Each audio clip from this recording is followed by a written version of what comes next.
Fábio Sorge, Beca Surrada. Hoje eu gostaria de tratar com vocês do texto publicado no portal Conjur na última quinta-feira dos professores Rodrigo Fauás Pereira e Silva e Daniel Ribeiro Surdi de Avelar.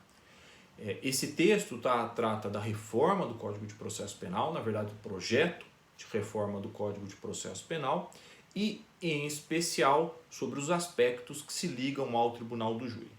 Para quem não conhece, os professores Rodrigo e Daniel são excelentes doutrinadores. O professor Rodrigo é advogado criminalista, pós-doutorado em Direito pela Universidade Federal do Paraná, doutor pelo Programa Interdisciplinar em Neurociências da Universidade Federal de Minas Gerais, mestre em Direito pela Unibrasil e professor de Processo Penal. O professor Daniel Ribeiro Surdi de Avelar é juiz de Direito, presidente do 2º Tribunal do Júri de Curitiba desde 2008, mestre em Direitos Fundamentais e Democracia pela Unibrasil, professor de Processo Penal e coordenador do Núcleo de Pesquisa em Tribunal do Júri. Eles têm um livro também sobre o Tribunal do Júri, eu vou colocar aqui, o Manual do Tribunal do Júri, muito bem recomendado, inclusive. Eu até recebi a minha edição ontem, comprei o livro porque achava que seria um excelente material para discussão sobre o Tribunal do Júri. Mais para frente, na hora que eu completar a leitura, eu vou fazer aqui um panorama, uma resenha aqui sobre conteúdo do livro. Voltando à coluna então dos professores. Eles abordam nessa coluna, eu vou colocar ela no link na biografia, sobre a questão da reforma no Código de Processo Penal sobre o Tribunal do Júri. E nesse texto que eu faço referência, a principal alteração, e aqui eu estou lendo o texto, se refere à exclusão da instrução da primeira fase do procedimento para embasar eventual de decisão de admissibilidade por parte do juiz-presidente. Pelo texto apresentado pelo relator, se o juiz não rejeitar a denúncia, liminarmente mandará citar o réu para oferecer resposta em 45 dias. Artigo 385. A justificativa desse prazo seria propiciar uma investigação defensiva, para que a defesa possa apresentar os documentos e elementos que entender relevantes, buscando uma desclassificação ou absolvição sumária. No entanto, deve-se municiar a defesa com instrumentos para se fazer uma defesa efetiva, como, por exemplo, acesso aos sistemas de antecedentes e histórico pessoal, a que o Ministério Público tem acesso irrestrito. Eliminam-se, inclusive, as decisões de pronúncia e de impronúncia. Isso porque o juiz teria de decidir, após a resposta da defesa, se recebe a inicial acusatória. Esse recebimento equivaleria, e aqui atenção, a submeter o acusado ao júri. As outras hipóteses do magistrado são rejeição da denúncia, desclassificação da competência da infração ou absolvição sumária do réu. Artigo 387.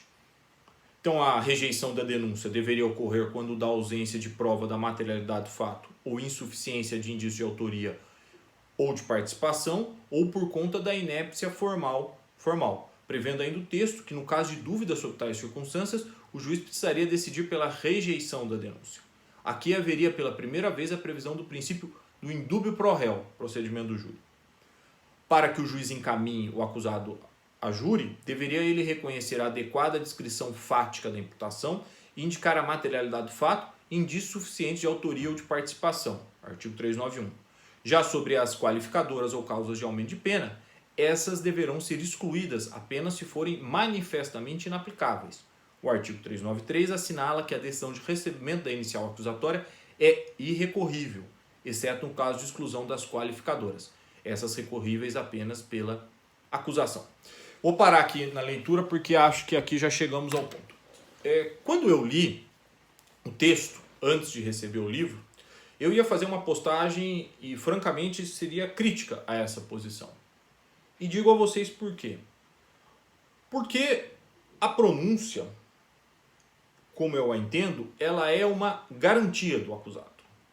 É uma garantia de qualquer acusado de crime doloso contra a vida, de que só será remetido a julgamento pelo Tribunal do Júri se houver indícios suficientes de autoria e prova de materialidade. Aliás, há uma monografia muito interessante, eu vou pegar aqui para mostrar, de um defensor público, Dr.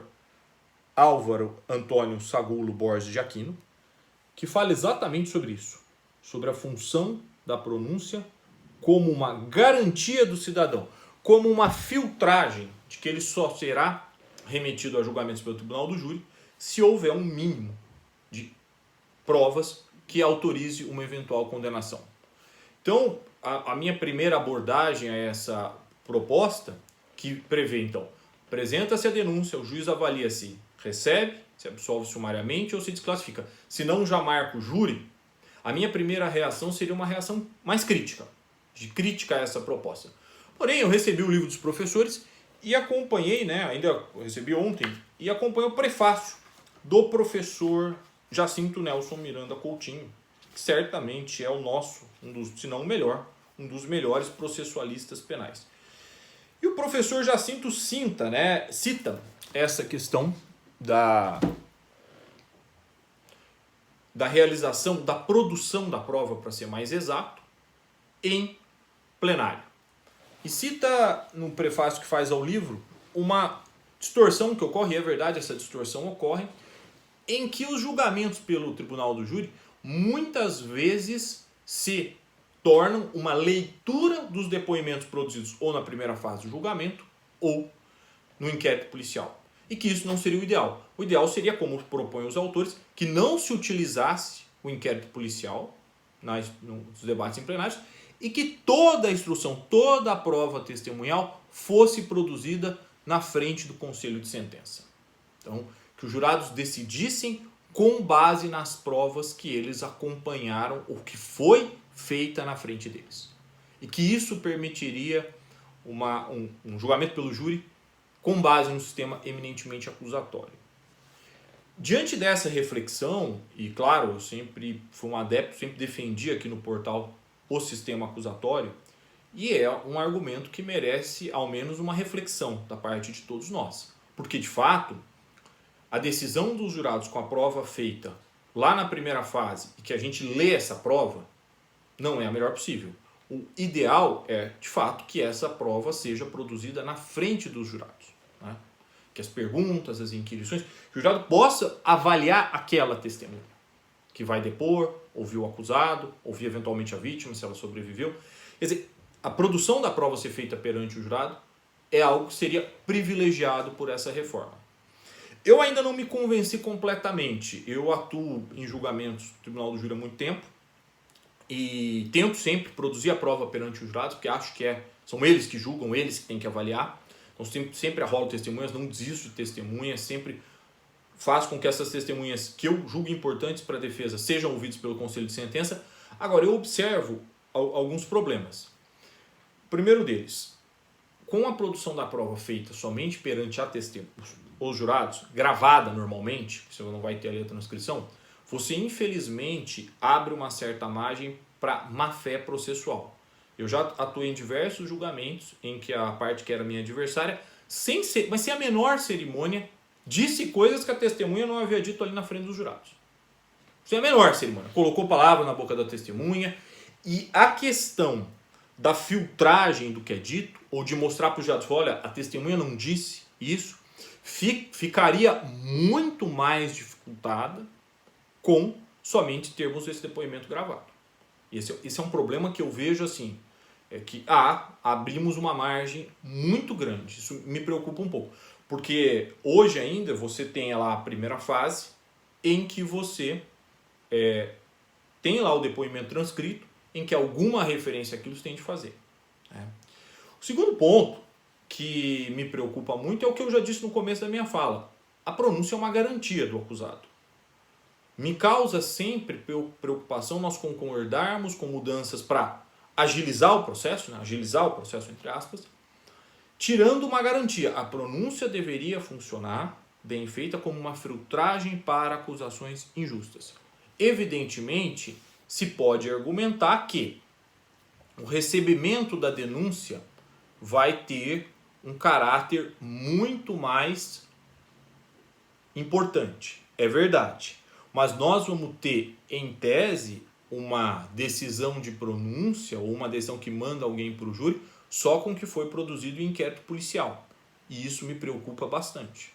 Sendo muito franco, isso me preocupa bastante. Porque como é que o juiz vai avaliar se ele recebe essa denúncia, se ele absolve sumariamente, se ele desclassifica. Vai ter que avaliar pelo conteúdo do inquérito policial, que é o que ele vai ter em mãos.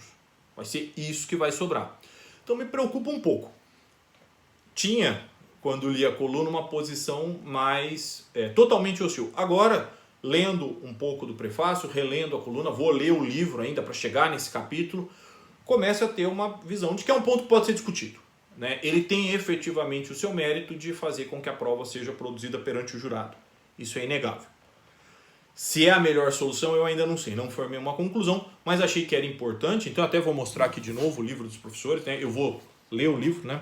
O livro dos professores, vou colocar a coluna na biografia aqui do portal, o manual do Tribunal do Júri, vou ler e vou postar aqui para vocês, mas vamos seguindo nessa discussão, né? Tem outros 2 textos que eles publicaram também no Portal Conjunto que me pareceram interessantes, que eu vou trazer aqui no portal também.